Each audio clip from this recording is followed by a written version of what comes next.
नमस्कार, स्वराज एक्सप्रेस के खास प्रोग्राम सत्ता के संग्राम में आपका स्वागत है। आपके साथ मैं हूं। उत्तर प्रदेश में विधानसभा चुनाव से पहले योगी मोदी की जोड़ी लगातार सौगातें दे रही है। इसी क्रम में अब मुख्यमंत्री योगी आदित्यनाथ के गढ़ गोरखपुर से पूर्वांचल की प्रगति को रफ्तार दी गई। दरअसल मंगलवार को प्रधानमंत्री नरेंद्र मोदी ने गोरखपुर का दौरा कर 9,600 करोड़ रुपए से ज्यादा की परियोजनाओं का लोकार्पण करने के साथ शिलान्यास भी किया। इसके साथ ही गोरखपुर एम्स का भी उद्घाटन हो गया। कहा जा रहा है कि पूरब में अब मेडिकल सेवाओं का नया सूर्योदय हुआ है। हालांकि सपा समेत दूसरे विपक्षी दल इससे सहमत नहीं है। खैर, आज मुद्दा सौगात या सड़क, बिजली और पानी का नहीं, बल्कि गुंडागिरी से जुड़ा है। यूपी के चुनावी रण में जहां अब तक चिन्ना, गन्ना और परिवारवाद पर राजनीति जोर पकड़ रखा था, तो वहीं अब गुंडे की भी एंट्री हो गई है। दरअसल हाल ही में चंदौली में सपा नेताओं ने पुलिस से जमकर धक्का मुक्की करते हुए खाकी पर हाथ भी डाला। इस दौरान सपा विधायक ने डिप्टी एसपी के सिर पर अपने सिर से टक्कर भी मारी। बस फिर क्या था, इस घटना के बाद सपा फौरन बीजेपी समेत दूसरे दलों के निशाने पर आ गई और सभी ने समाजवादी पार्टी को घेरना शुरू कर दिया। इतना ही नहीं, सीएम योगी आदित्यनाथ ने उस नारे को फिर हवा दे दी है जो पहले खूब चला था। ये नारा है, जिस गाड़ी में सपा का झंडा उसके अंदर बैठा गुंडा। खैर, इन सब के बीच सवाल यह है कि जो सपा विधायक और उनके समर्थकों ने किया, वो क्या गुंडागर्दी नहीं है? क्या ये खाकी का अपमान नहीं है? और सबसे बड़ा सवाल ये है कि इस मामले को जिस तरह से बीजेपी, बसपा और कांग्रेस समेत दूसरे दल तूल दे रहे हैं, क्या वो अखिलेश यादव के मिशन यूपी में मुश्किलें नहीं खड़ी करेंगे? सत्ता के संग्राम में बात इसी को लेकर होगी। आज के मुद्दे अब गुंडा फैक्टर।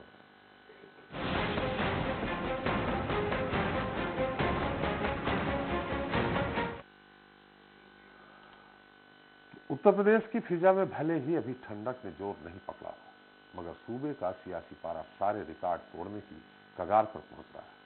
जी हां, चुनाव जितना करीब आ रहा है, नेताओं के सियासी तीर उतने ही तीखे और नुकीले होते जा रहे हैं। यूपी में परिवार से शुरू हुई राजनीति बढ़कर जिन्ना पर पहुंची, फिर गन्ने पर गदर हुआ, वहीं अब गुंडे की भी एंट्री हो गई है। अखिलेश के गढ़ में सूबे के मुखिया योगी आदित्यनाथ ने एक नया नारा दिया। वो नारा है, जिस गाड़ी में सपा का झंडा उसके अंदर बैठा गुंडा। योगी द्वारा गढ़ा गया नारा जैसे ही मैदान में आया, वैसे ही सूबे की सियासत ने जोर पकड़ लिया। खैर, गुंडा फैक्टर पर चर्चा करें उससे पहले देख लेते हैं हमारी ये खास रिपोर्ट। उत्तर प्रदेश की सत्ता में वापसी के लिए सपा प्रमुख अखिलेश यादव हर संभव प्रयास कर रहे हैं। सूबे में सियासी समीकरण दुरुस्त करने के लिए अखिलेश एक तरफ जातीय आधार वाले छोटे दलों के साथ गठबंधन कर रहे हैं, तो दूसरी ओर अलग अलग क्षेत्रों का दौरा कर बीजेपी के खिलाफ माहौल बनाने में जुटे हैं। लेकिन अखिलेश की इन तमाम कोशिशों पर उन्हीं की पार्टी के नेता अपनी गुंडागर्दी वाली हरकतों से पानी फेरते नजर आ रहे हैं। उधर बीजेपी से लेकर बसपा तक सपा के खिलाफ मोर्चा खोले हुए है। सीएम योगी आदित्यनाथ ने 6 दिसंबर को अखिलेश यादव के संसदीय क्षेत्र में गर्जना की और एक नारा देकर मानो सपा के खिलाफ माहौल तैयार कर दिया। कार्यक्रम के दौरान योगी आदित्यनाथ ने अपने भाषण में कहा कि सपा सरकार के वक्त अराजकता ही उसका पर्याय बन गया था।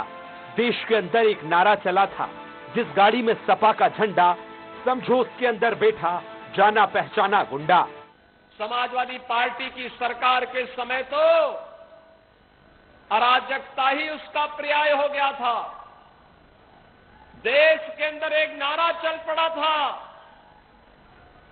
जिस गाड़ी में सपा का झंडा समझो होगा कोई जाना पहचाना गुंडा।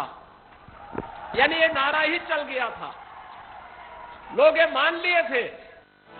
योगी आदित्यनाथ आजमगढ़ के सिगड़ी तहसील में कई विकास परियोजनाओं का लोकार्पण करने पहुंचे थे, जिसके बाद जनसभा में वो विरोधियों पर जमकर बरसे। योगी आदित्यनाथ ने यह बयान ऐसे ही नहीं दिया। दरअसल चंदौली में सपा के विधायक प्रभु नारायण सिंह यादव और डिप्टी एसपी अनिरुद्ध सिंह के बीच कहासुनी और जमकर तू-तू मैं का वीडियो वायरल हो रहा है। इसमें सपा विधायक ने पुलिस के साथ हाथापाई करते हुए उनका सिर अपने सिर से भी दे मारा।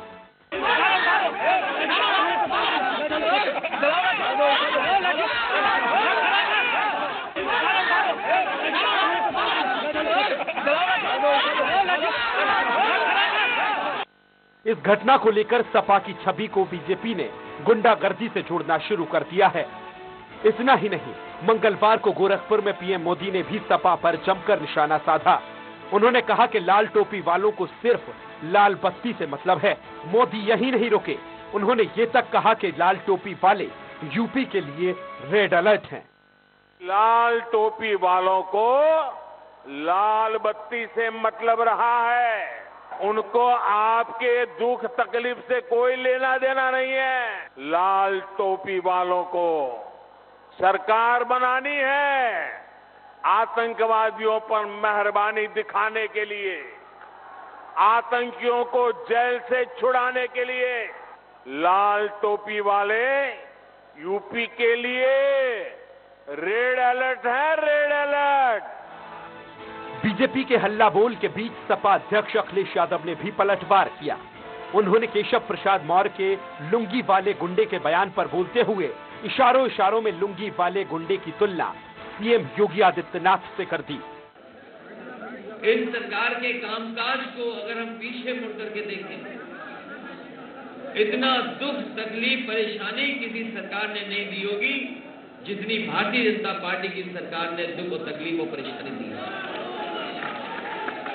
न केवल व्यापारी संकट में है आज, न केवल व्यापारी संकट में है आज, हमारे किसान भाई नौजवानों के सामने भी संकट है। भले ही 2022 की चुनावी सरगर्मियों के बीच अखिलेश अभी तक बाहुबली नेताओं से खुद को दूर रखे हुए हैं और विकास के मुद्दों को सियासी हथियार बनाए हुए हैं, और विकास के मुद्दों को सियासी हथियार बनाते हुए छोटे छोटे दलों के सहारे जातीय समीकरण भी सेट कर रहे हैं। लेकिन सपा के नेताओं की गुंडागर्दी और इसके खिलाफ सीएम योगी का खुद मोर्चा संभालना कहीं ना कहीं सपा की मुश्किलें बढ़ा भी सकता है। स्वराज एक्सप्रेस के लिए लखनऊ से राघवेंद्र त्रिपाठी की रिपोर्ट। तो सीएम योगी के साथ ही पीएम मोदी ने सपा पर निशाना साधते हुए कहा कि लाल टोपी वालों को सिर्फ लाल बत्ती से मतलब है और ये यूपी के लिए रेड अलर्ट है। तो इस पर अखिलेश यादव ने भी पलटवार किया है। उन्होंने ट्वीट कर कहा है कि भाजपा के रेड अलर्ट है महंगाई का, बेरोजगारी का, किसान मजदूरी की बदहाली का, हाथरस लखीमपुरी महिला और युवा उत्पीड़न का, बर्बाद शिक्षा, व्यापार व स्वास्थ्य का और लाल टोपी का, क्योंकि वो ही इस बार भाजपा को सत्ता से बाहर करेगी। इतना ही नहीं, अखिलेश यादव ने ये भी कहा कि लाल का इंकलाब होगा, 22 में बदलाव होगा। बहरहाल चलिए अब गुंडा फैक्टर पर चर्चा शुरू करते हैं, जिसके लिए हमारे साथ लखनऊ से जुड़ रही हैं भाजपा नेता शबनम पांडे जी हैं। शबनम जी, आपका बहुत बहुत स्वागत है। सपा नेता शिल्पी चौधरी जी हैं। चौधरी जी, आपका स्वागत है। कांग्रेस प्रवक्ता प्रदीप सिंह जी हैं। प्रदीप जी आपके साथ है, और साथ ही हमारे साथ जुड़े हैं वरिष्ठ पत्रकार गणेश पांडे जी। गणेश पांडे जी, आपका भी स्वागत है। शिल्पी जी, पहला सवाल तो आपसे ही है कि ये जो हमने सीन दिखाया है, जो भी है, क्या ये गलत है? और गलत है तो आप भी जानती हैं, आप बहुत कुशल प्रवक्ता हैं, भाजपा की बड़ी नेता हैं, काफी पढ़ी लिखी हैं, कि खाकी पे हाथ डालना भी कानून को अपने हाथ में लेना है। ये तो बाकायदे सिर पकड़ करके उनके सिर में और नाक में मार रहे हैं आपके विधायक जी। देखिए, जो आया है सामने फुटेज, वो तो निसंदेह दुर्भाग्यपूर्ण है, लेकिन जो कुछ व्यवहार पुलिस समाजवादी पार्टी के नेताओं कार्यकर्ताओं के साथ करती रही है, मैं तो खुद उसका जीता जागता उदाहरण हूँ। मुझे तो जेल डाला इन्होंने, 5 दिन की मैं जेल काट के आई हूँ एक झूठे पुलिस अधिकारी ने, जबकि एक महिला होने के नाते मुझे डील करने के लिए एक महिला पुलिस सामने आनी चाहिए थी जी। बजाय उसके जी आपकी आवाज कट गई जी, अब आ रही थी। हाँ जी, मुझे जब कानपुर शेल्टर हाउस कांड हुआ था जी, 19-20 की घटना है, कोरोना का पीरियड चल रहा था। कानपुर शेल्टर हाउस कांड में माइनर बच्चियां गर्भवती निकली थी, और क्योंकि कोरोना टाइम था। एक बार शिल्पी जी, एक बार फिर से, क्योंकि बीच में आवाज चली गई थी तो हमारे दर्शक सुन नहीं पाए। जी, मैं आपसे ये बता रही हूँ कि उत्तर प्रदेश पुलिस का जो दुर्व्यवहार समाजवादी पार्टी के नेताओं और कार्यकर्ताओं का के साथ जो रहा है, उसका मैं जीता जागता उदाहरण खुद हूँ जी। कानपुर में कोविड 2020 में जब 20 का समय था, जून में एक ये खबर निकल के आई मई में कि कानपुर के सरकारी शेल्टर हाउस में 103 बच्चियों में से 93 बच्चियां कोरोना पॉजिटिव हैं और उसमें से 13 माइनर बच्चियां गर्भवती हैं। वो एक बहुत बड़ा मुद्दा था और मैं उसके लिए ज्ञापन लिखकर राज्यपाल महोदया को देने के लिए मैं जीपीओ पर बैठी महात्मा गांधी की प्रतिमा के नीचे और अकेली थी। उस समय चौकी इंचार्ज हजरतगंज सुबोध सिंह वहां पर आए और उन्होंने मेरे हाथ पकड़कर मुझे घसीटा और बोले आपको यहाँ नहीं बैठना है। तो मैंने कहा कि मैं यहाँ पर बैठी हूँ। बोले नहीं 144 लगी हुई है। मैंने कहा मैं तो अकेली हूँ और मैं यहाँ बैठी हूँ, मैं ज्ञापन देना चाहती हूँ, आप मजिस्ट्रेट को बुलाइए, एसडीएम साहब आएंगे, मैं ज्ञापन दे दूंगी, क्योंकि राज्यपाल महोदया उस समय किसी से मिल नहीं रही थी। इस पर वो बोले कि मैं पुलिस वाला हूँ, तेरी ऐसी की तैसी, और उन्होंने उस समय जो गालियां दी उनको मैं स्क्रीन पर रिपीट नहीं कर सकती हूँ।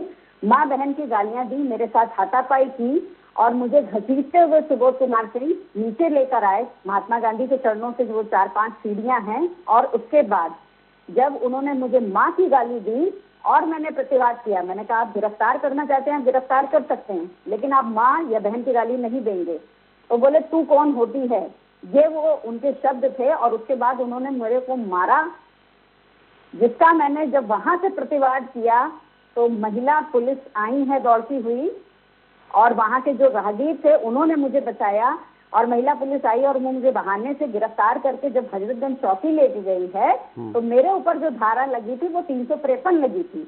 वो बंदा जिसकी 5 फीट 11 इंच हाइट है, मेरी हाइट है 5 फीट 3 इंच, उसने मेरे पर इल्जाम लगाया कि मैंने उसके पर जानलेवा हमला किया, मैंने उसकी वर्दी फाड़ दी। और उसके बाद मैंने 2 आरटीआई लगाई, नगर निगम में लगाई और खुद पुलिस विभाग में लगाई, और दोनों जगह से मुझे सीसीटीवी फुटेज नहीं दी गई।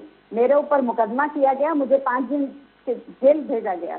तो हम जो समाजवादी पार्टी के नेता और कार्यकर्ता हैं, हम क्या झेल रहे हैं ये हम जानते हैं। जब भी कोई धरना प्रदर्शन होता है, हमारे ऊपर लाठी चलाने जो लोग आते हैं उनकी वर्दी, पहली बात वर्दी नहीं होती अधिकांश की। वो भीड़ में जब एकदम से गिरफ्तारियां होने लगती हैं, बसों में ये भरने लगते हैं, तब एकदम से वो लोग आते हैं जो वर्दी में नहीं होते, और अगर वो वर्दी में होते हैं तो उनकी नेम प्लेट नहीं होती है।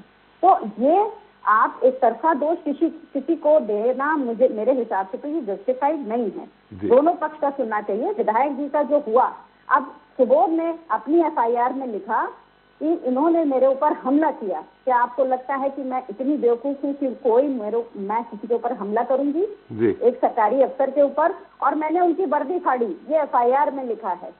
आप ये समझिए, ये पुलिस का हाल है। और पुलिस उत्तर प्रदेश की वो पुलिस है जो गोरखपुर में एक व्यापारी को जान से मार देती है।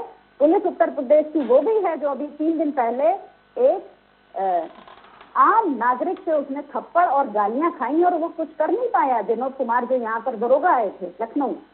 तो ये एक तरफा कहना। उसके बाद ये तो मैंने अपनी आप बीती बताई और जो हम लोग झेल रहे हैं वो बताया। न जाने कितना दमन हुआ है। मेरा ये हाथ तोड़ा जा चुका है। यहीं की कांस्टेबल है प्रीति उपाध्याय, उसने तोड़ा और वो मानने के लिए कभी तैयार नहीं हुई। इन लोगों ने हमें चिन्हित कर लिया है। अगर मैं हजरतगंज इलाके में पैदल चलती हुई निकलती हूँ तो मेरे पीछे पुलिस लग जाती है, जैसे कि हम आतंकवादी हैं। माननीय योगी आदित्यनाथ जी के जो शब्द हैं, माननीय प्रधानमंत्री जी के जो शब्द हैं, निसंदेह बहुत अशोभनीय हैं। आप भगवा रंग में रहते हैं, आप पूरे शहर को भगवा रंग की ध्वजा से पाट देते हैं, हमने तो कभी आपत्ति नहीं करी। आप लाल रंग को कह रहे हैं कि ये गुंडे हैं। आपके न जाने कितने बलात्कारी, न जाने कितने ठग, उनकी गाड़ियों पे भारतीय जनता पार्टी के झंडे लगे हुए हैं। मेरी अपनी कॉलोनी में मैंने 10 दिन भी नहीं हुए एक बलात्कारी को पकड़ा है और पुलिस के सुपुर्द किया है, जो कि भारतीय जनता पार्टी का पदाधिकारी है। हम इस तरह का जनरलाइजेशन नहीं कर रहे हैं। शिल्पी जी, 2 सवाल है यहाँ। पहला तो ये, आप से जो हमारी मुलाकात है वो ये है कि आप बहुत शालीन और सुशील महिला है, इसमें कोई दो राय नहीं। इसलिए आपने निश्चित तौर पे मारपीट नहीं की होगी। वर्दी फाड़ी नहीं फाड़ी वो दृश्य तो सामने आया होगा, लेकिन जो अभी आपके सपा विधायक का दृश्य सामने आ रहा है उसमें पूरी तरह से बेकसूर जो पुलिस अधिकारी मैं उनको बेकसूर नहीं मैं उन्हें बेकसूर नहीं कह रही हूँ। किसी भी समाजवादी पार्टी के कार्यकर्ता या नेता सभी को इस चीज का बहुत ध्यान रखना चाहिए कि हमारे जो लीडर हैं वो बहुत शालीन हैं, उनकी शालीनता ही उनकी पहचान है। लोग उनके खिलाफ कुछ भी कहते रहें, अनर्गल प्रलाप करते रहें, वो कभी भी अपनी शालीनता को खोते नहीं हैं। ऐसे में अगर कोई नेता इस तरह की बात कर रहा है, अरे हम तो नेता हैं, हम विपक्ष बात नहीं कर रहे, पिटाई मार रहे हैं, बात कर रहे होते तो ठीक है। नहीं, पिटाई कर रहे हैं। अब ये जो वर्चुअल, वो जो वहाँ म्यूचुअल बातचीत हुई है वो हमें आपको नहीं पता, क्योंकि वो ऐसे एक तरफा नहीं मार रहे हैं, वो अपना सर उनके सर में मार रहे हैं। कैसे ठीक है, मुझे मारो मुझे मारो। तो हम अभी जब तक वो डायलॉग हमारे बीच में नहीं आ जाता कि दोनों के बीच में वार्तालाप क्या हो रहा था, क्योंकि पुलिस वाले भी जो अधिकारी हैं वो अपने आप को बचाने का प्रयास नहीं कर रहे हैं, वो बेचारे खड़े हुए हैं। स्थिति इतनी ज्यादा खराब है, पुलिस वाले हम लोगों से कहते हैं कि हम क्या करें, हम खुद जानते हैं हम हमारे जरिए ये गलत करवाया जा रहा है, लेकिन हम मजबूर हैं, आप जानते हैं हम सरकारी नौकर हैं। तो वहाँ जो हुआ निसंदेह देखने पर वो गलत है, और मैं फिर से कहूंगी कि किसी भी नेता को करने की ऐसी जरूरत नहीं है।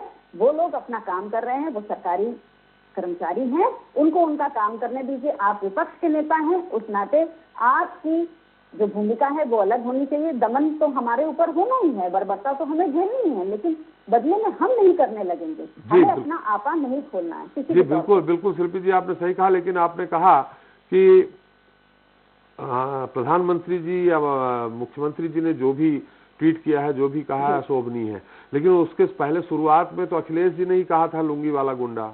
अभी कौन है लुंगी वाले गुंडे, ये आप बता सकती हैं? देखिए, ऐसा है कि जब मुद्दे नहीं बचे हैं, रोज कल केशव प्रसाद मौर्य ने कहा है, अखिलेश यादव जिन्ना कहूंगा मैं अब इन्हें, हमेशा अब्बा जान। ये अब्बा जान किसने शुरू किया था?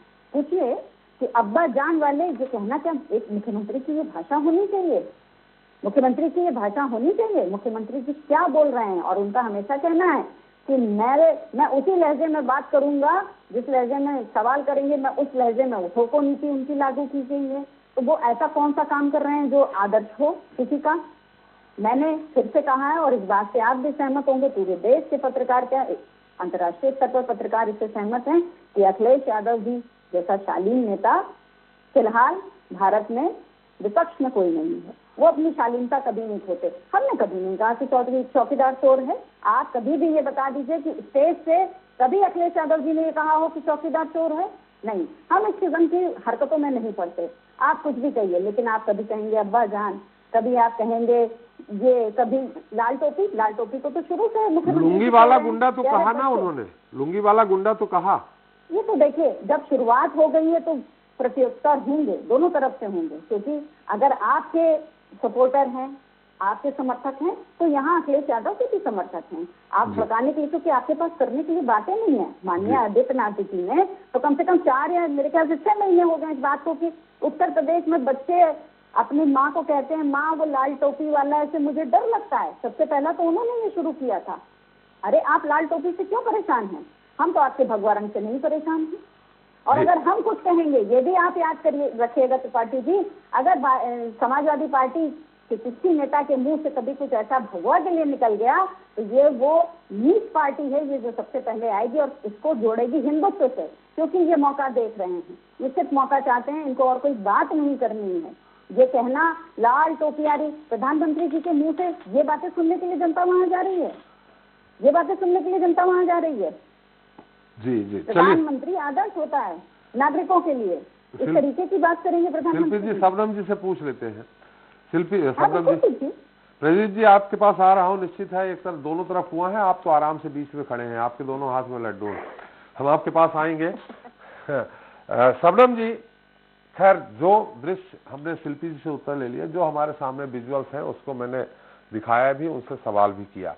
दूसरी तरफ जैसा शिल्पी जी ने कहा है कि प्रधानमंत्री जी, मुख्यमंत्री तक भी तो ठीक है, प्रधानमंत्री जी को इस तरह से ट्वीट करना, इस तरह से बोलना, भाषण देना कि लाल टोपी वाले रेड अलर्ट हैं, बहुत सारी बातें और कही।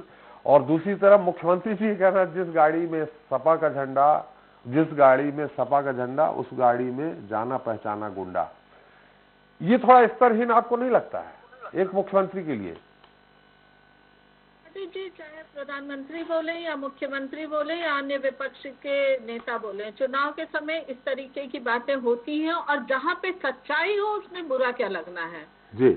इनके ही वरिष्ठ नेता आजम खान जी बोल रहे थे चुनाव के दौरान कि हमें जीत के आने दीजिए, कलेक्टर से हम जूता पुछवाएंगे।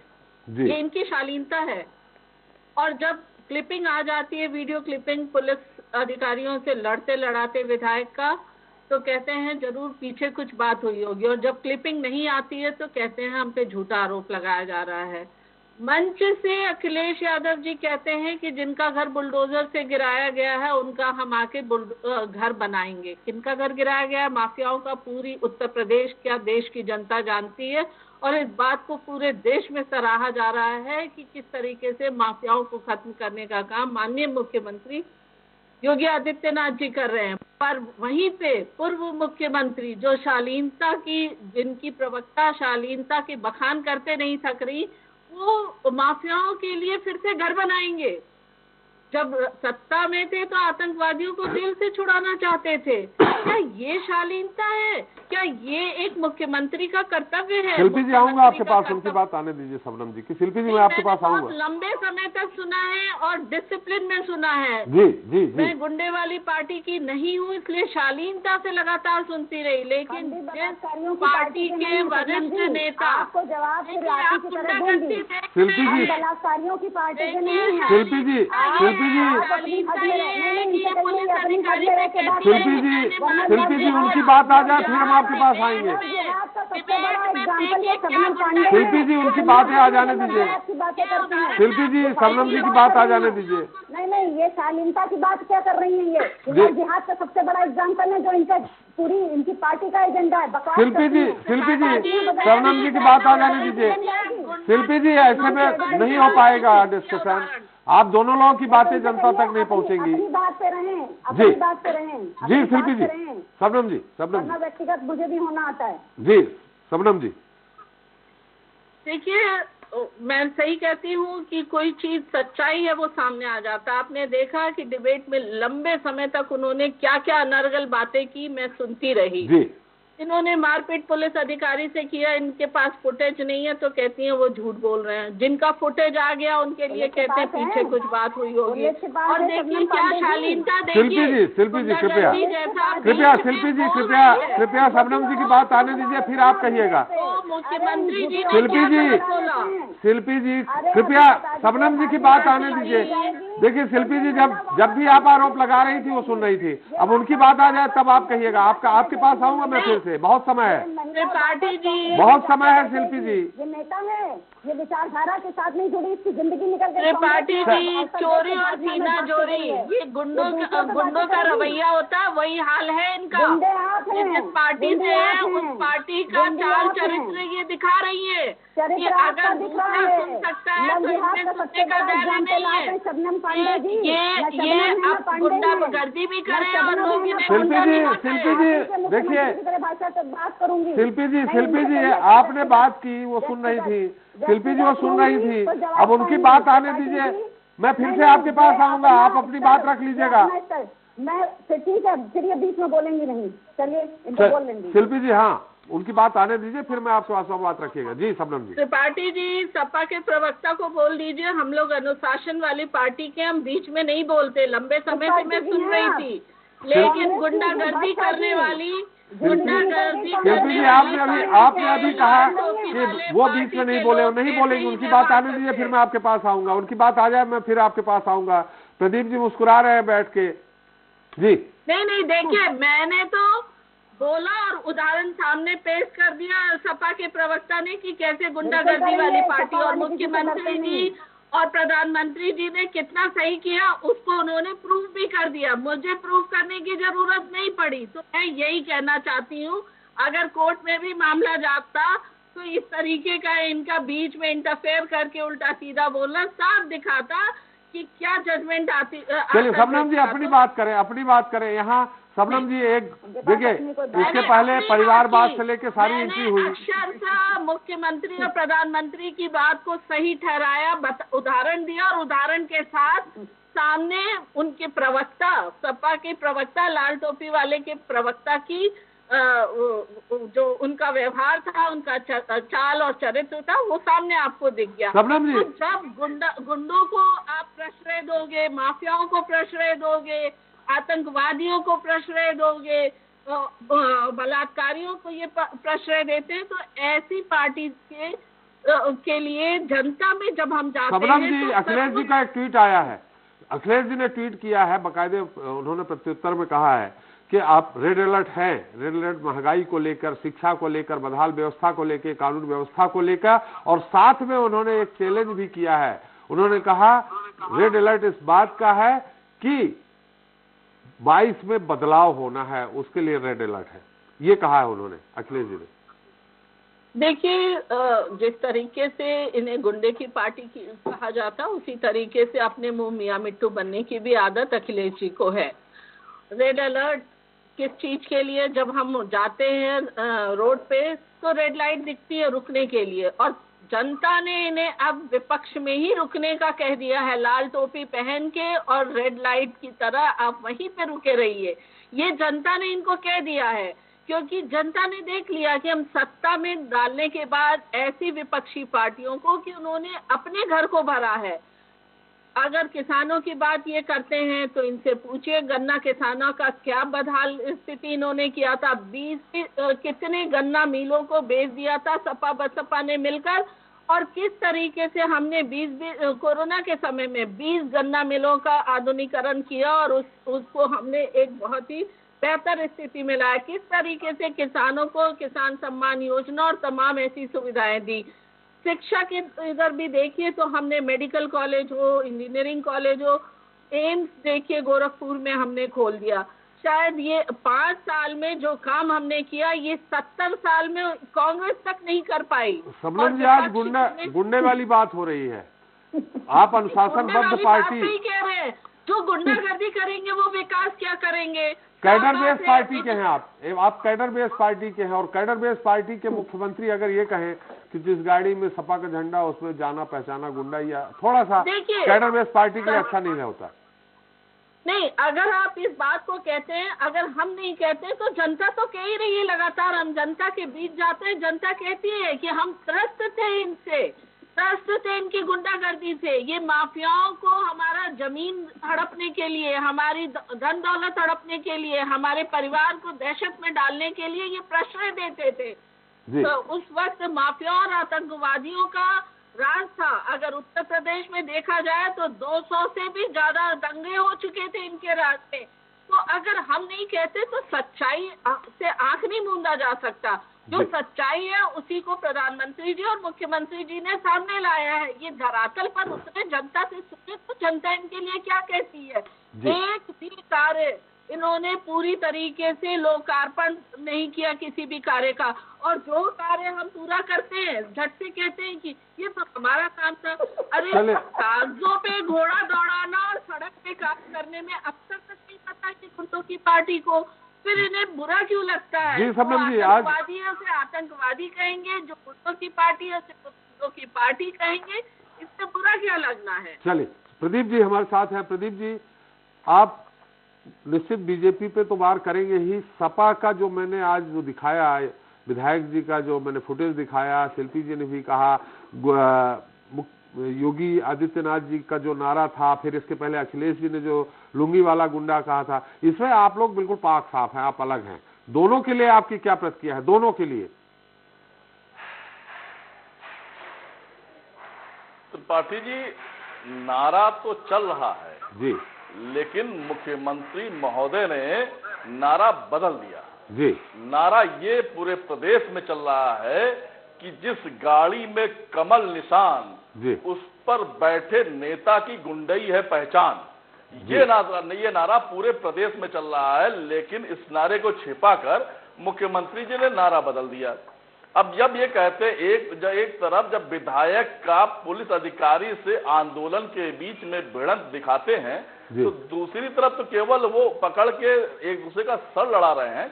ये तो सुबोध सिंह को गोली मार देते हैं, ये थाना फूंक देते हैं, और ये इतना ही नहीं करते, सहारनपुर के एसएसपी लव कुमार के घर में घुसकर इनके सांसद राघव लखन पाल जी उनके परिवार को जान से मारने का प्रयास करते हैं, और उसके परिवार, पत्नी और बच्चों को गौ माता के पीछे खड़े होकर जान बचाने की कोशिश करनी पड़ती है। डीआईएस बलिया को इनके ही नेता और मंत्री द्वारा डीएम और एसएसपी के सामने मारा जाता है, पीटा जाता है, ये मौन खड़े रहते हैं। आप इतना ही नहीं, गोरखपुर में ही सहजनवा में जवाहरलाल नेहरू इंटर कॉलेज में 2000 छात्राएं 15 दिन तो अपने कॉलेज इसलिए नहीं गई कि भारतीय जनता पार्टी के गुंडे उन्हें छेड़ रहे थे। अब लगातार महिला अपराध के मामले में आपका इतिहास है, और जो भारतीय जनता पार्टी अपराध के बारे में बात करती है, 114 विधायक अपराधी लेकर सदन के अंदर बैठती है। मुख्यमंत्री महोदय के ऊपर 10 से ज्यादा आपराधिक मुकदमे, 307 और अपहरण जैसे मुकदमे हैं, गैंगस्टर तक है। अपने ही मुकदमे वापस लेने की सिफारिश करने वाले हिंदुस्तान के प्रथम मुख्यमंत्री योगी आदित्यनाथ जी हैं। अब आप बताइए, कानून व्यवस्था पर जब बात करते हैं तो मुख्यमंत्री महोदय सदन के अंदर एक प्रमुख जानकारी देते थे कि एक पाउडर बरामद हुआ है जिससे पूरी विधानसभा ब्लास्ट कर जाती। आज तक ना वो अपराधी पकड़ा जाता है, ना उसका विवेचना करके जो है उसकी चार्जशीट लगाता है। तो ये सारी बातें प्रदीप जी, आप भाजपा सरकार की तो गिना दी आपने, तमाम बातें की जाती भाजपा सरकार की प्रदीप जी आपने गिना दी, सपा सरकार की भी थोड़ी बहुत आपके पास आंकड़े होंगे। और आपने विधायक जी का आपने कहा कि सिर लड़ा रहे हैं, सिर लड़ा रहे हैं कि सिर, प्रदीप जी सिर लड़ा नहीं रहे हैं, सिर से मार रहे हैं, वार कर रहे हैं, उनके नाक में मुंह में कहीं भी लगा होगा। तो कहीं सपा का थोड़ा सा आप विधायक जी के लिए साफ कॉर्नर रख रहे हैं, कहीं कुछ इशारा तो नहीं है आगे के लिए? नहीं, मैं साफ और स्पष्ट कह रहा हूं, कांग्रेस पार्टी स्पष्ट कह रही है कि एक तरफ अगर विधायक जी पुलिस अधिकारी से सर लड़ाने वाली बात करते हैं तो दूसरी तरफ इनके नेताजी गोली मार देते हैं, जो सिंह को गोली मार देते हैं, और इनके कैबिनेट मिनिस्टर उस अपराधी को का माल्यार्पण करते हैं और भारतीय जनता पार्टी के टिकट से उन्हें चुनाव लड़ाने की बात होती है। जिस नेता पर बच्ची और महिला के रेप का आरोप होता है, भारतीय जनता पार्टी पूरी की पूरी भारतीय जनता पार्टी उन्नाव में उनके साथ खड़ी नजर आती है। हमारी नेता प्रियंका गांधी जब उस अपराधी के खिलाफ उन्नाव जाती है तो उनकी गिरफ्तारी की बात की जाती है, हमारे ऊपर लाठियां चलाई जाती हैं। तो बार बार कहीं न कहीं अपराधियों को संरक्षण देती हुई कोई पार्टी नजर आती है तो भारतीय जनता पार्टी की सरकार नजर आती है। लेकिन आप इन्हीं के कार्यकाल 2017 के पहले का भी बता दीजिए, आप तो 31 साल से बाहर है प्रदीप जी, 31 साल से बाहर, 2017 के पहले का भी बता दीजिए, मुझे स्मरण नहीं आ रहा है इसलिए पूछ रहा हूँ। नहीं, हम अपने अभी निश्चित तौर पर भारतीय जनता पार्टी की प्रवक्ता ने कहा, अपने कुछ विकास के आंकड़े बताए कि 70 साल और 70 साल में कुछ नहीं हुआ। 70 साल में अगर नहीं होता तो प्रधानमंत्री जी गोरखपुर जाकर के जिस खाद फैक्ट्री का उद्घाटन कर रहे हैं, ये कांग्रेस के कार्यकाल में हो चुका था। जी सबनम जी आऊंगा, उनकी बात आ जाए, प्रदीप जी की बात आ जाए, सबनम जी मैं आपके पास उसके बाद अगर ऐसा नहीं होता तो ये झूठे आंकड़े पेश करने के लिए प्रधानमंत्री जी को गोरखपुर नहीं जाना पड़ता। अब लगातार बताइए, इनके अपने कार्यकाल में विकास के कौन से आंकड़े पेश करती हैं? आप क्या किसान के मुद्दे पर भी इन्होंने चर्चा कर रही थी, किसान के मुद्दे पर, गन्ना किसानों पर विशेषकर इन्होंने चर्चा की। 14,000 करोड़ रुपया गन्ना किसानों को अभी भी बाकी है, भारतीय जनता पार्टी ने नहीं दिया है। आप किसानों की बात करते हैं, आपने किसानों के बच्चों को, गरीब बच्चों को उनके स्कूल ड्रेस और किताबों के लिए पैसा दिए, जूते का पैसा बेचारे किसान अपने घर से लाएंगे क्या? 1100 रुपए में आप बताइए स्कूल बैग, किताबें और यूनिफॉर्म क्या आ सकती है क्या? निश्चित तौर पर भारतीय जनता पार्टी के नेताओं के यहाँ तो आ सकती है, लेकिन आम नागरिक के यहाँ 1100 रुपए में ये किताबें नहीं आ सकती, यूनिफॉर्म नहीं आ सकती, और जाड़े के दिनों में जूते बगैर वो विद्यार्थी अपने कॉलेज जाएंगे। अब तीसरी बात, आप जब जहां पे जिन विद्यालय में जाने की बात हो रही है, उन विद्यालय की महिला शिक्षकों पर लगातार रेप और अपराध जैसी घटनाएं हो रही हैं, आज तक उनकी सुरक्षा की कोई बात आपने नहीं की। जिन उन पर पढ़ाने वाले लोग, जो नौजवान हैं, जो चाहते हैं हम आने वाले भविष्य को ठीक करें, वो जब नौकरी की बात करने जाते हैं तो आप उन पर लाठियां चलाते हो। तो आप बताओ ना, प्रदीप जी थोड़ा इसमें भी बोल दीजिए।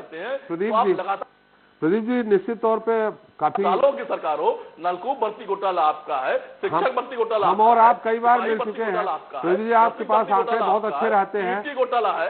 प्रदीप जी आपके पास आंकड़े बहुत अच्छे रहते हैं, मालूम है, अध्ययन करते हैं आप, लेकिन थोड़ा सा लुंगी वाला गुंडा और जिस गाड़ी में बैठा है, जिस गाड़ी में लगा सपा का झंडा, उस पर भी बोल दीजिए थोड़ा सा। ना, निश्चित तौर पर हमने कहा कि ये दोनों दल, राजनीतिक दल एक सिक्के के दो पहलू हैं। ये ठीक कहा। एजेंडा सेट हो रहा है, एजेंडा विकास का ना होने पाए, ये एजेंडा विकास का ना होना पाए तो निश्चित तौर पर ये एजेंडा सेट होना चाहिए। कहीं न कहीं अपराध एक मुद्दा बन जाए, किसान मुद्दा ना बने, बेरोजगार मुद्दा ना बने, महंगाई मुद्दा ना बने, विद्यार्थी मुद्दा ना बने, स्वास्थ्य मुद्दा ना बने, कोरोना काल के पीड़ित मुद्दा ना बने, उसमें जिन लोगों ने आगे बढ़कर कोरोना काल के पीड़ितों की मदद की, ये मुद्दा ना बनने पाए। हम कांग्रेस पार्टी कैसी पार्टी है कि इस अहंकारी सरकार के सामने, जिसने ताल ठोंकर आम लोगों की लड़ाई लड़ी है, वो कांग्रेस पार्टी, हमारी नेता प्रियंका गांधी, हमारे प्रदेश अध्यक्ष अजय कुमार जी लल्लू जी के। ये हमने तो कोरोना पीड़ितों के लिए बसों की मुहैया कराते हमारे अध्यक्ष जी 3 महीना जेल में रहे हैं। हमारी नेता प्रियंका गांधी किसानों के मुद्दों पर 4 दिन जेल में रही हैं। बताएं भारतीय जनता पार्टी के लोग कि आपने कोरोना काल में इन कोरोना पीड़ितों के लिए क्या किया। दूसरे नेताजी ट्विटर के आगे बढ़ नहीं रहे थे, निश्चित तौर पर उनके साथियों ने, समाजवादी साथियों ने अपने स्तर पर काम किया, लेकिन नेताजी तो ट्विटर के आगे बढ़ नहीं रहे थे। बहुजन समाज पार्टी की आप ले लीजिए, अब वो अपने परिसर से बाहर निकल नहीं रही है। तो कोई भी इस अहंकारी पार्टी, अहंकारी सरकार के खिलाफ कोई राजनीतिक दल अगर लड़ता हुआ नजर आ रहा है, कोई नेता अगर लड़ता हुआ नजर आ रहा है, तो निश्चित तौर पर हमारी नेता प्रियंका गांधी जी, हमारे प्रदेश अध्यक्ष श्री अजय कुमार जी लल्लू जी और 15,000 से ज्यादा जिन कार्यकर्ताओं, क्रांतिकारी साथियों ने गिरफ्तारियां दी है, हम वो साथी लड़ते नजर आ रहे हैं। और निश्चित तौर पर आने वाले दिनों में इस अहंकारी सरकार को, इस प्रदेश का किसान, इस प्रदेश का नौजवान और आम आदमी इनके इस अहंकारी सरकार को जवाब देगा, ये मेरा विश्वास है। जी प्रदीप जी, शुरुआत में जब आपने बोला, जब आपने कहा कि नहीं विधायक जी का बचाव किया, तो मैं कुछ दूर की सोचने लगा डिस्कशन करते करते, कहीं फिर से कहीं गठबंधन की तरफ तो नहीं जा रहे बहुत। तो आप क्या कह रहे थे मुझे समझ में नहीं आ रहा था, क्योंकि मैं कुछ और सोच रहा था उस दौरान कि लगता है कुछ है, लेकिन लास्ट में जब एक सिक्के के दो पहलू कहा आपने, तो मैं समझ गया कि कुछ ठीक है, मामला ठीक ठाक है। गणेश जी, इस पूरे मुद्दे पे मैं जानना चाहूंगा, उत्तर प्रदेश की राजनीति और बिहार की, कह रहे हैं कि एक पार्टी की सरकार होती है तो एक जाति विशेष के लोग नौकरियां पाते हैं और उनका प्रभाव होता है। दूसरे राजनीतिक दल के लोग जब सत्ता में इस समय होते हैं तो एक दूसरे जाति बिरादरी के लोग हैं, उनका थानों पे कब्जा होता है, जमीनों पे कब्जा होता है और नौकरियों में इनकी हिस्सेदारी होती है। इसलिए उत्तर प्रदेश की जनता को कांग्रेस की सरकार बनाना चाहिए। प्रदीप जी, ऐसा क्या? निश्चित तौर पर इस अराजक, इस 70 सालों में 33 साल 220 दिन उत्तर प्रदेश में कांग्रेस की सरकार रही। हम विकास के आंकड़े अपराध से लेकर के लगातार बता देंगे। बाकी 33 वर्ष गैर कांग्रेस की सरकार रही, जहां पर अराजकता बढ़ी, भ्रष्टाचार बढ़ा, अपराध बढ़ा, कुशासन बढ़ा, जो हर क्षेत्र में लगातार उत्तर प्रदेश देश में विकास के दर में पीछे होते चला गया। बिल्कुल सही। हम और आप प्रदीप जी मिल करके, चाहे बसपा हो चाहे सपा हो, गठबंधन नहीं होने देंगे कांग्रेस का, हम और आप मिल करके। जी गणेश जी, गणेश जी, उत्तर प्रदेश बिहार की राजनीति कुछ इस तरह ही रही, कहते हैं वहाँ आपराधिक, हालांकि वह भी जो आंकड़े भी आए हैं, प्रदीप जी ने बहुत अच्छा गिनाया कि 140 अपराधी हैं। तो जब जिसके जितने विधायक होंगे, विधायक का अनुपात अगर देखें तो 47 में से 18 सपा के, 114 और सपा के भी बता दीजिए। वो भारतीय जनता पार्टी के प्रवक्ता बता देंगे। 47 में से 18 हैं शायद। यस। तो इसलिए अनुपात तो वही पहुंच गया ना, 324, 114, 17 में अनुपात लगाइए 18, तो ये लगभग वही पहुंच जाएगा। आपके भी है शायद एक, 7 में से एक आपके भी। त्रिपाठी जी, पूरे देश में एक भी मुख्यमंत्री बताइए जिन्होंने अपने ऊपर लगे आपराधिक मुकदमे वापस लेने की सिफारिश की हो। चलिए, ये तो खैर शिल्पी जी बताएंगे, आज तक सबरम जी उत्तर देंगे, लेकिन गणेश पांडे जी हमारे साथ वरिष्ठ पत्रकार हैं। गणेश जी, ये कहाँ जाएगी राजनीति? अभी तो चुनाव अनाउंस भी नहीं हुआ है, तिथि भी नहीं आई है, अभी बहुत सारा है। पहले शुरू में परिवारवाद, फिर जिन्ना की एंट्री हो गई, फिर जिन्ना के बाद आपराधिक मुद्दे को लेकर तो रोज बहस होती है। फिर अभी अचानक ये जो नारा 2 हमने आपको बताया, इसके पहले लुंगी वाला गुंडा हुआ, अब कौन लुंगी वाला गुंडा कह नहीं सकते। तो दूसरी तरफ आज ही कल ही ये आया है कि जिस गाड़ी में सपा का झंडा उसमें जाना पहचाना गुंडा। तो ये सब बातें कहाँ तक लग जाएंगी लगता है आपको? देखिए त्रिपाठी जी, नारा तो योगी जी ने छिपा दिया ना जी। सत्ता में जो भी पार्टी रहती है उसके लोग जो है, गाड़ी में कमल निशान जी में बैठे नेता की गुंडई है पहचान। ये हमारे प्रदीप जी का नारा है। जी त्रिपाठी जी, क्या है, सत्ता में जो भी पार्टी होती है, चाहे वो बीजेपी हो, बीएसपी हो या सपा रही है, हम पिछले 3 दशकों से ये देखते आए हैं, उसकी जो है उसके नेताओं की गुंडाई चलती रही है। यूपी का जो है ये एक राजनीतिक जो है स्टेटस बन गया है, दमंगई, कोई जिस नेता की जितनी दमंगई होगी उसका जो उतना जो परफॉर्मेंस और उसका जो लोकप्रियता बढ़ती है, और इसी राजनीति पे जो चल रही है। उत्तर प्रदेश और बिहार की राजनीति अपराधीकरण के दम पे चल रही है, और इसी आधार पे जो है आप जो जिस तरीके से प्रदीप जी ने बताया कि सपा और बीएसपी के लोग किस तरीके से आपराधिक छवि के लोग जो विधानसभा में पहुंचे हैं, वही स्थिति जो है सारी लोगों की है। प्रदीप, केंद्रीय गृह राज्य मंत्री मिश्रा, प्रदीप क्या बोलते हैं, अजय मिश्रा का किसानों को लेके जो बयान दिया गया था, वो भी इसी बात का परिचायक है कि वो उनकी दमंगई किस तरीके से। उन्होंने कहा था कि हम अगर पुराने उस पे औकात पे आ जाएंगे तो आपको समझ में आ जाएगा। तो इसका मतलब स्पष्ट है कि बीजेपी के नेता हो, चाहे सपा के नेता हो, चाहे बीएसपी के नेता हो, सब अपराध को अपना जो है राजनीतिक स्टेटस बना रखा है, और इसीलिए वो जीतते भी आए, इसी दम पे जीतते हैं। वहां पे विकास के नाम पे वोट नहीं मिलते, वहां पे जातिवाद और धर्म के आधार पे वोटिंग होती है। हाँ, वोटिंग होती आई है, और यही वजह है कि वहाँ दमंगई और जो है गुंडाई चलती रही है। जी राकेश त्रिपाठी जी शिल्पी जी, शबनम जी उत्तर देंगी, तब फिर आप भी, आपसे अनुरोध है हमारा। आप जब वो कह रही थी तो बहुत सारी चीजें आप नहीं, मेरा अब मेरी बारी है, अब मेरी हाँ, आप ही के पास आ रहा हूँ, फिर उसके बाद मैं आपसे पहले ही अनुरोध कर ले रहा हूँ ना, इसलिए कि आप अपनी बात पूरी रख दीजिए, फिर शबनम जी जब उत्तर देंगी तो उस दौरान क्या होता है, आप 2 महिला, हम बहुत ज्यादा बीच में इंटरफेयर कर नहीं पाते, थोड़ा दब जाते हैं। नहीं, इनसे कहिए, देखिए व्यक्तिगत ना हो, मैंने इनके ऊपर कोई व्यक्तिगत आक्षेप नहीं लगाया, और डिबेट में इस चीज का ध्यान हर एक को रखना चाहिए, और ये लगातार व्यक्तिगत हो रही है जी। तो ये अगर करेंगे तो फिर तो डिबेट डिरेल हो जाएगी। नहीं, ये महिला प्रधान डिबेट हो गई है, इस कारण मैं थोड़ा सा झेप रहा था। जी नहीं, अब इन्होंने कहा, अब इनकी पॉइंट मैंने इसीलिए पॉइंट नोट किया जी। इन्होंने कहा कि कानून व्यवस्था, ये जो माफियाओं के घर ढाए जा रहे हैं, बहुत अच्छी बात है। माफिया एक व्यक्ति होगा, ठीक है, माफिया एक व्यक्ति होगा, उसके परिवार को आप इस बात की सजा दे रहे हैं कि उसके घर से कोई आपराधिक प्रवृत्ति का व्यक्ति निकला है।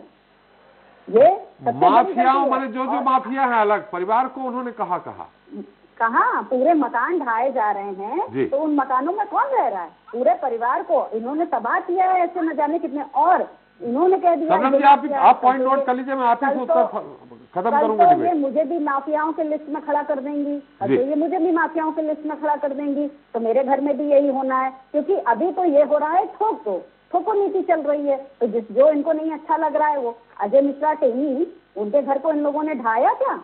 उनको ढाया।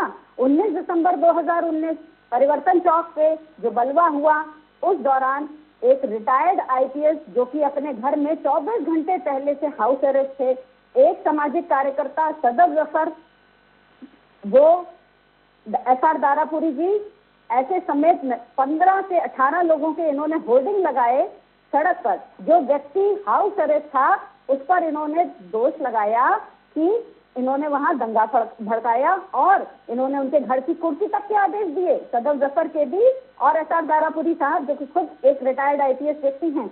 एक गरीब मुस्लिम रिक्शे वाला जो उस जगह से निकल रहा था, उसके ऊपर इस भारतीय जनता पार्टी की सरकार ने 21 लाख रुपए का जुर्माना लगाया है, उसको भी दंगे का आरोपित किया है।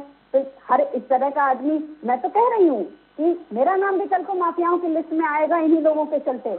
और अजय मिश्रा टेनी पर इन्होंने आज तक क्या किया? कुछ किया? प्रधानमंत्री जी की बात आप कर रही हैं, बहुत अच्छा। मैंने तो ये कहा कि प्रधानमंत्री जी का आचरण ऐसा होना चाहिए। हमने अच्छे से अच्छे प्रधानमंत्री देखे, हमने राजीव गांधी भी देखे, मैंने तो इंदिरा गांधी भी देखी, मेरी आइडियल है वो। मैंने मनमोहन सिंह को भी देखा है, लेकिन कोई भी प्रधानमंत्री ऐसा था कि जो महिलाओं के लिए कहे दीदी, ओ दीदी, ऐसा प्रधानमंत्री आपने देखा है? और कांग्रेस प्रवक्ता ने बिल्कुल ठीक कहा, मुख्यमंत्री महोदय पर 35 मुकदमे हैं, लखनऊ में होर्डिंग्स लग चुकी हैं सरेआम मुख्य सड़कों पर। मुख्यमंत्री महोदय पहले पूरे विश्व में एकमात्र ऐसे व्यक्ति हैं, योगी आदित्यनाथ जी, जिन्होंने अपने ऊपर लगे वो सारे आपराधिक मुकदमों को वापस ले लिया। इसका जवाब इनसे जरूर ले लीजिएगा। अनुशासन वाली पार्टी और कैडर की पार्टी की बात अगर आप करेंगे त्रिपाठी जी, तो पैराशूट से कूदे हुए नेता कैडर की बातें नहीं जानते हैं। उनसे पता कर लीजिएगा कि ये किस पार्टी से कहाँ तक पहुंची हैं। तो ये अनुशासन है, ये प्रतिबद्धता विचारधारा की नहीं है। अगर पैराशूट किसको कह रहे हैं? पैराशूट, ये पैराशूट ये बताएंगी, खुद बताएंगी शबनम पांडे जी की ये कहाँ थी और कहाँ लौटी हैं। जी चलिए वो अलग है, खैर सब लोग ये व्यक्तिगत मत जाइए। नहीं व्यक्तिगत ये हुई है तब मुझे व्यक्तिगत होना पड़ा है ना जी। मेरे को क्या शौक था व्यक्तिगत होने का, और मैं इनसे लगातार कह रही थी कि व्यक्तिगत न होइए। तो कैडर की बात तो उससे करिए जो कैडर से आ रहा हो, विचारधारा की बात उससे करिए जो विचारधारा से आ रहा हो। जो कांग्रेस की विचारधारा पर हमेशा चला और आज भारतीय जनता पार्टी के साथ खड़ा हो जाएगा तो क्या वो उसको लेके चला जाएगा? आपने लखीमपुर के दोषियों के ऊपर कौन सी कार्रवाई करी? कुलदीप सिंह सेंगर इनकी पार्टी का आज तक सदस्य है, क्या वो गुंडा नहीं है? ये किसको गुंडा कह रहे हैं? 114 अपराधी कांग्रेस के प्रवक्ता ने बताए। प्रजापति जी जेल में है शिल्पी जी। हाँ बहुत अच्छी बात है, जो जेल में है वो इस वजह से जेल में है क्योंकि ठान लिया है लोगों ने कि उनको बाहर नहीं निकलने देना है। उस पीड़िता को, जिसको इन्होंने कहा वो पीड़िता है, उसने आके सबके सामने बयान दिया कि मुझ पर दबाव बनाया जा रहा है, तो उस लड़की तक पर वकील ने मुकदमा किया है। ये आपने देखा है कभी लोकतंत्र में? मैं तो आपको कह रही हूँ कि कल को यही भारतीय जनता पार्टी की सरकार मुझे भी माफिया डिक्लेयर करिएगी, देखते रहिएगा। न्यायालय ने भी उनको दोषी करार दिया है, तो क्या न्यायालय को इन्होंने डिस्टर्ब किया? क्या न्यायालय ने भी दोषी करार दे दिया है? कोर्ट ने भी उन्हें? नहीं, न्यायालय ने, देखिए न्यायालय पर तो टिप्पणी करने के हम आप अधिकारी नहीं है। अगर वो दोषी है, वो वहाँ है अंदर, हमने कुछ नहीं कहा, हम तो कोई शिकायत नहीं कर रहे हैं। लेकिन इनसे पूछिए, इन्होंने तो अपनी पार्टी से नहीं, प्रजापति हमारे पार्टी के सदस्य हैं या नहीं है? अगर वो चीजें तय हो जाएंगी वो बिल्कुल निकाले जाएंगे। हमारे उनके डिफेंस में हमारी पार्टी नहीं खड़ी होती। लेकिन कुलदीप सिंह सेंगर किसके आश्रय पर रहा इतने दिन, ये पूछिए जरा इनसे, प्रवक्ता से। फिर इन्होंने कहा कि लोग पीड़ित थे, मंदिर जमीनें हड़पी जा रही थी, जनता परेशान थी, माफियाओं ने, गुंडों ने जमीनें हड़प ली थी। मैं शबनम पांडे जी, अयोध्या पता कर लीजिए, मंदिर के नाम पर कितने लोगों की जमीनें भारतीय जनता पार्टी में हड़पी है। पूरा व्यापारी वर्ग, पूरा वहाँ का गरीब तबका आपके खिलाफ हो चुका है। जिस तरीके का अत्याचार आप कर रहे हैं, लोगों की शिकायतें हैं कि आप मुआवजा तक नहीं दे रहे हैं और आप दोष लगा रहे हैं दूसरों पर। और इन्होंने कहा कि समाजवादी पार्टी लोकार्पण नहीं करती थी, हमने लोकार्पण किया, तो इन्होंने आके कह दिया कि ये काम हमारा है। बहुत अच्छी बात है। समाजवादी पार्टी लोकार्पण क्या करती थी? काम ही पूरे कर करके गई है। आप जो कर रही है वो तो समय बताएगा ना जी। तो इस तरीके से व्यक्तिगत प्रहार। और देखिए सबसे शुरुआत इनकी क्या हुई थी, ये तो सब अब चलता रहेगा। दीदी, ओ दीदी, खेला हो गए, खदेड़ा हो गए, तैयार रहिए इसके लिए। उत्तर प्रदेश की जनता बंगाल से देख रही है आप लोगों की हरकतें। आके कह देने से कोई कुछ नहीं हो जाएगा। और झंडे, अब और बड़े झंडे लगेंगे। मैं आपको कहते जानी हूँ, अब और बड़े झंडे लगेंगे। देखेंगे योगी आदित्यनाथ क्या कराते हैं इसके। और बड़े झंडे लगेंगे हर एक गाड़ी में। चलो शिल्पी जी, लेकिन आपने बहुत बढ़िया, आपने इंदिरा जी की प्रशंसा की, राजीव जी की प्रशंसा की, सोनिया जी भी। 84 का दंगा मेरे सामने हुआ था, जिस समय सलमा, वो आपकी दूरदर्शन की एंकर, बोलते बोलते रोई थी, तो मैं देख रही थी। वो महिला मेरी आदर्श थी, मैंने उनको जिया है, मैंने उनका वो समय दिया। मैं इतनी भाग्यशाली हूँ। मैं इंदिरा जी को आज भी मानती हूँ कि उनसे जैसा मजबूत कोई प्रधानमंत्री शायद ना हुआ हो। शिल्पी जी, लेकिन सोनिया जी भी संघर्षशील महिला हैं और उनको आपके नेताजी ने प्रधानमंत्री नहीं बनने दिया। पहला बयान उन्हीं का आया था। क्या पहला बयान उन्हीं का आया था जब वो प्रधानमंत्री बनने वाली थी, तो उनको मनमोहन सिंह। सोनिया जी तो मुझे नहीं लगता कि कभी इस पूरे देश ने उस पूरे परिवार के साथ इतना अत्याचार किया है कि उस परिवार का कोई भी व्यक्ति। शिल्पी जी, थोड़ा सा बैकग्राउंड में चले जाइएगा। पहला बयान मुलायम सिंह जी का था कि हम विदेशी महिला को समर्थन नहीं दे सकते हैं, जब बात चल रही थी यूपीए सरकार 2004 में। आप पता कर लीजिएगा थोड़ा सा। गलत है, ये गलत है। वो इस देश की बहू हैं, वो पूरी भारतीय हैं। शिल्पी जी, एक बार मुलायम जी का उस समय का बयान थोड़ा सा एक बार खंगाल लीजिएगा। मैं नेताजी के ही बिहाफ पे कह रही हूँ कि अगर नेताजी ने ऐसा कहा तो निसंदेह गलत है। और नेताजी ने तो अभी मोदी को भी कह दिया ना, आप दोबारा प्रधानमंत्री बने। उसको हम सब ने माना कि बहुत बड़ी गलती है। तो नेताजी तो अपने मन के व्यक्ति हैं, बहुत बड़े हैं, हमारे आदरणीय। 2004 में नेताजी की स्थिति नहीं थी। 2004 में बहुत मजबूत थे, वही मुख्यमंत्री भी थे, वही आपकी पार्टी के वही नेता थे। लेकिन जब बात आई थी कि सोनिया जी को प्रधानमंत्री यूपीए की सरकार बने, सबसे पहले उन्होंने कहा था कि मैं विदेशी महिला को समर्थन नहीं दूंगा। पहला बयान विरोध में चलिए शिल्पी जी, समय कम है, शबनम जी से ले रहे, इस मुद्दे पे फिर कभी और बात कर लेंगे। जी शबनम जी। मैं इजाजत चाहती हूँ, मुझे थोड़ा निकलना है त्रिपाठी जी। जी तो सुन तो लीजिए शबनम जी का, कृपया करके सदन से बाहर मत जाइए। सदन से बाहर जिस तरह चले जाते हैं विपक्ष वाले आरोप लगा के। जिस व्यक्ति के अंदर विचारधारा ना हो उस व्यक्ति को सुनने में मुझे इंटरेस्ट ही नहीं। आपने आरोप लगाया, आरोपों का खंडन भी तो सुनिए। निकली हुई महिला हूँ, वो पैराशूट लगता है तो इन्हें पैराशूट लगे। और अब आप सुनिए शिल्पी जी, आपका अनुरोध है मेरा, आप मेरा अनुरोध स्वीकार कर लिया करती है, आप स्वीकार करिए कृपया, मेरा दोस्त स्वीकार कर लीजिए। जी शबनम जी बता दीजिए। देखिए, मैंने सपा की जो भी प्रवक्ता बैठी है, मैं नाम नहीं बोलती रही और एक बार भी व्यक्तिगत टिप्पणी नहीं किया। मैंने गुंडागर्दी वाली पार्टी का प्रमाण इनके अपने ही व्यवहार से दिया है। मुझे व्यक्तिगत कुछ लेना देना नहीं, ये कहाँ से आती है, पैराशूट से उतरी है कि नहीं उतरी है उससे नहीं। मैं महिला आंदोलन से उतरी हूँ। ये प्रदीप जी भी बहुत बेहतर तरीके से जानते हैं कि मैं महिला आंदोलन से निकली हुई महिला हूँ और उसको ये पैराशूट कहती है तो कहीं ना कहीं महिलाओं का अपमान कर रही है। चुप रहिए, बदतमीजी मत करिए। शिल्पी जी मैंने कहा कि उनकी बात आ जाने दीजिएगा, आपकी पूरी बात आई। नहीं, आपकी पूरी बात आई, अब उनकी बात आने दीजिए ना। सच चुभ रहा है, इनको सच चुभ रहा है। चलिए तो उस चुभन से भी जो आवाज आ रही है आने दीजिए ना। तो बदतमीजी बंद करिए, ये गुंडागर्दी पार्टी जी, आप कैसे लोगों के साथ बैठाते हैं। शबनम जी कृपया करके हमें बीच में ना लीजिए। आप शबनम जी अपनी बात करिए। आप ऐसे लोगों को पैनल पे बुलाएंगे तो आप सब हमारे लिए माननीय हैं, अतिथि हैं। आप कृपया करके, आप भी अतिथि हैं, शिल्पी जी भी हैं, प्रदीप जी, मैं सबका सम्मान करता हूँ, खासकर आप दोनों महिलाओं का बहुत सम्मान करता हूँ। कृपा करके आप अपनी बात रखें। त्रिपाठी जी, मैं शांति से सुनती हूँ, इसका मतलब ये नहीं है कि बदतमीजी करें। चलिए आप अपनी बात रखिए ना।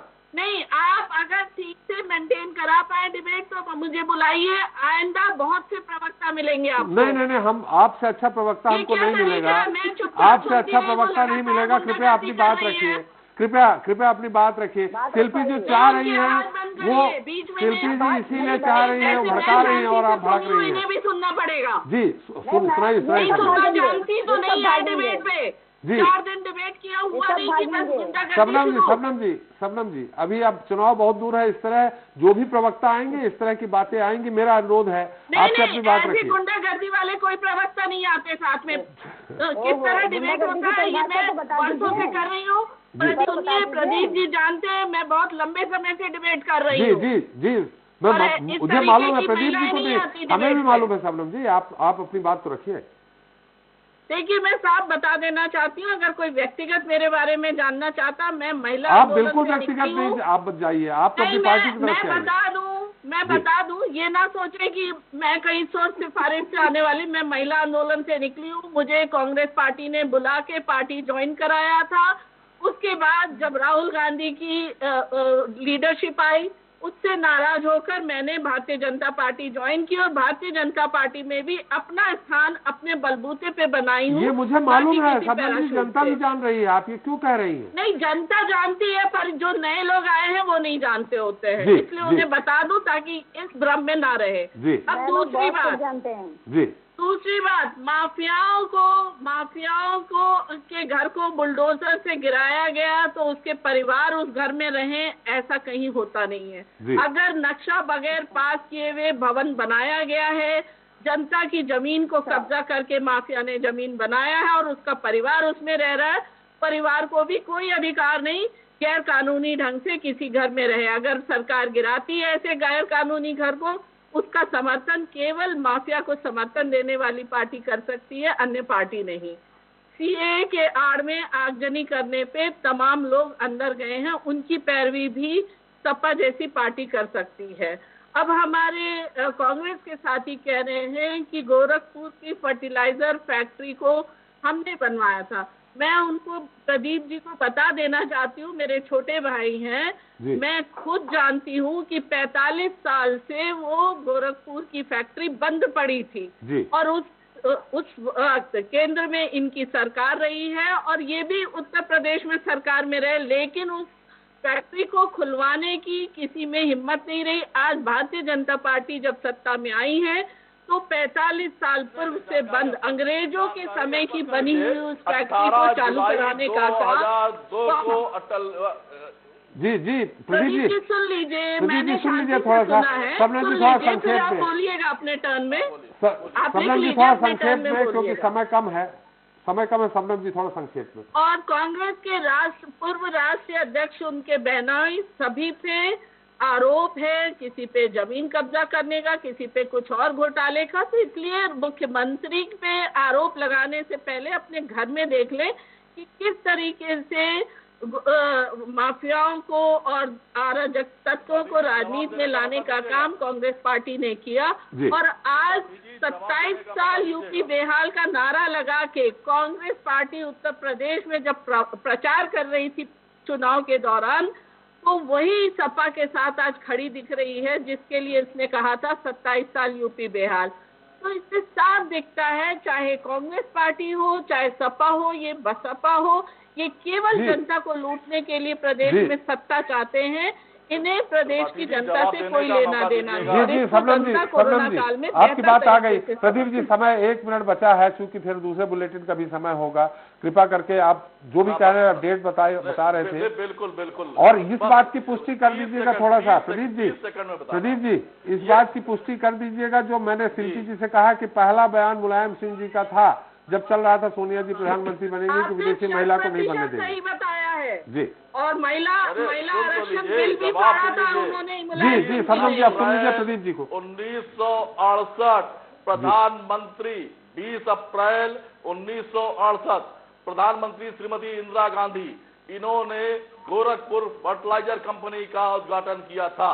एक बात, अटल बिहारी वाजपेयी जी की सरकार ने इस कारखाने को न सिर्फ बंद किया, बल्कि आप चाहे दुर्गापुर का मामला रहा हो, चाहे हल्दिया का हो, चाहे बरौनी का हो, सारे कारखाने अटल बिहारी वाजपेयी जी की सरकार में बंद किए गए थे। इसलिए हम कहते हैं कि प्रधानमंत्री जी वहां परपोटंडा करने गए थे, झूठ बोलने गए थे, और देश और प्रदेश इस बात को जानता है। चलिए समय मेरा समाप्त हो गया है कि भारतीय जनता पार्टी के नेता बताते हैं मैं समझता हूं के घर गिराने के, तो हम लखनऊ के अंदर होटल आवास। प्रदीप जी समय समाप्त हो गया है, फिर ये बहस जो अवैध बिल्डिंग में बने हुए हैं भारतीय जनता पार्टी की सरकार संरक्षण दे रही है। प्रदीप जी, शिल्पी जी, सबनम जी, निश्चित तौर पे बहुत सारे मुद्दे हम लोग लगभग हर दूसरे तीसरे दिन तो मिलेंगे ही, इस तरह मुद्दे आते रहेंगे।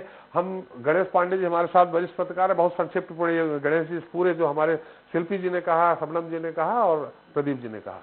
देखिए राजनीति में चुनाव के आते आते जो है जो राजनीति स्वच्छता की होती है वो सतही तौर पे पहुंच जाती है। आरोप प्रत्यारोप जो है व्यक्तिगत लगने लगते हैं, और आरोप प्रत्यारोप बहुत ही जो घटिया स्तर के लगते हैं, जो राजनेताओं को बचना चाहिए। और खासतौर से मुख्यमंत्री और प्रधानमंत्री जैसे ओहदे पे बैठे लोग अपनी जो है संसदीय भाषा का उपयोग करते हुए आरोप लगाएं तो बेहतर होगा, ज्यादा अच्छा रहेगा। आपको ध्यान हो बिहार में जो है नरेंद्र मोदी ने यही कहा था कि जो डीएनए टेस्ट को लेकर पता चला कि जो है पूरी बीजेपी पीछे हो गई। पश्चिम बंगाल का जो है उदाहरण अपने सामने है। तो इसलिए आरोप प्रत्यारोप से लगाएं, लेकिन जो है शब्दों का चयन बहुत अच्छी तरीके से होना चाहिए, यही राजनेताओं को अच्छा भी लगता है। स्वच्छता की राजनीति करने वाले की वकालत करने वाले नेताओं को इसका विशेष ध्यान रखना चाहिए। धन्यवाद। चल बहुत बहुत धन्यवाद गणेश जी आपका, शिल्पी जी आपका, सबनम जी आपका, प्रदीप जी आपका हमारे साथ चर्चा में शामिल होने के लिए, अपना अमूल्य समय देने के लिए। तो सकल डीहा से समाजवादी पार्टी के विधायक प्रभु नारायण यादव ने बीच सड़क पर जो किया वो किसी से छिपा नहीं। तस्वीरों में साफ नजर आ रहा है कि कैसे उन्होंने डिप्टी एसपी का सिर पकड़कर अपने सिर से दे मारा। खैर जो होना था वो हो चुका है, लेकिन अब सवाल ये है कि इस घटना को लेकर क्या सपा की छवि खराब नहीं हुई है। जिस तरह से बीजेपी, बसपा और कांग्रेस इसे बड़ा मुद्दा बनाकर ये बताने में लगे हैं कि सपा गुंडों की पार्टी है, और ये नारा तक बुलंद हो रहा है कि जिस गाड़ी में सपा का झंडा उसके अंदर बैठा गुंडा कहीं न कहीं अखिलेश यादव की उम्मीदों पर पानी भी फेर सकता है। खैर इस मामले को लेकर अब सपा अध्यक्ष का आगे क्या रुख रहता है, वो किस तरह से सब कुछ मैसेज आगे बढ़ाते हैं, मैनेज करते हैं। ट्वीट तो उन्होंने कर दिया, लेकिन आगे क्या होता है देखना अहम होगा। इसी के साथ सत्ता के संग्राम में मुझे दीजिएगा। नमस्कार।